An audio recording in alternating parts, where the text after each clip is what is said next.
Welcome to The Last Breakfast. Please enjoy the video. In this video, I will explain how to make clarified cocktails. Strain liquids through gelatin or agar to remove solids and chill before filtering.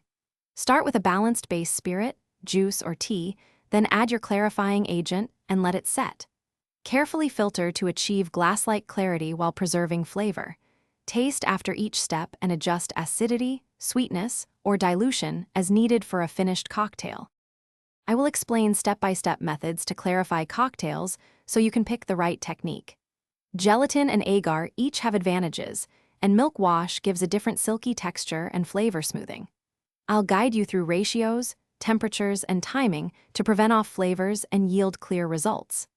Expect practical tips on straining, resting times, and troubleshooting common cloudiness or texture issues for consistent cocktails every batch. I will explain essential tools and small techniques that make a big difference when clarifying cocktails. Fine filters, proper chill, and steady filtration avoid reintroducing haze and preserve aromatic compounds. Measure and label each trial so you can reproduce results and scale safely. I'll also cover storage, glassware choices, and how to present clarified drinks to highlight their texture and clarity without sacrificing flavor or balance. Thanks for watching. If this was helpful, leave a like and consider subscribing. See you next time.